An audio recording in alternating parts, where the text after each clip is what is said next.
طالب کی یہ فضیلت تیرے نبی نے بیان فرمائی ہے، اے اللہ ان فضائل کے صدقے، تیرے نبی کے صدقے، اے اللہ پورے آنے والے جتنے بھی ہیں یہاں پر، جتنے بھی ہیں جوان ہیں بوڑھے ہیں جو بھی ہے اللہ سب کو اے اللہ سب کی مغفرت فرما دے، اے اللہ سب کی مغفرت فرما دے، سب کی مغفرت فرما دے، ہمارا آنا قبول فرما، ہمارا بیٹھنا قبول فرما، ہمارا سننا قبول فرما، ایک ایک حدیث پر اللہ ہمیں بے انتہا اجر نصیب فرما یا اللہ، علم کی دولت سے، حدیث کی دولت سے اللہ ہمارے چہرے پر، ہمارے بدن میں، ہماری زندگیوں میں خوشیاں نصیب فرما، ہماری پریشانیاں بیماریوں کو دور فرما، اے اللہ تیرے نبی صلی اللہ علیہ وسلم کی مبارک اور پیاری پیاری باتوں کے صدقے الہ العالمین ہم سب کی پریشانیوں کو دور فرما، ہماری مشکلوں کو آسان فرما، ہماری اولاد کو آنکھوں کی ٹھنڈک بنا دے، ہماری دنیا بھی بنا دے، ہماری قبر بھی بنا دے، اے اللہ ہماری آخرت بھی بنا دے، جہنم سے ہماری حفاظت فرما، اور تیرے حبیب صلی اللہ علیہ وسلم کے ساتھ ہمارا حشر فرما،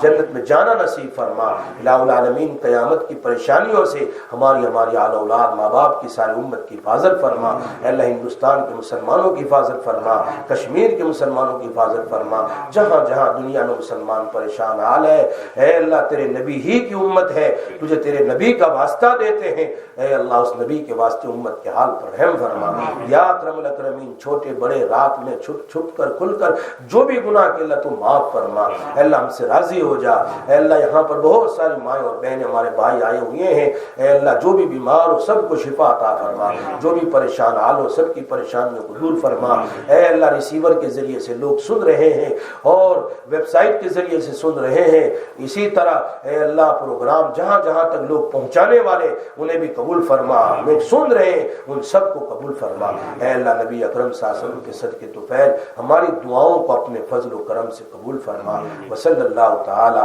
علی خیر خلق سیدنا محمد وآلہ وسلم۔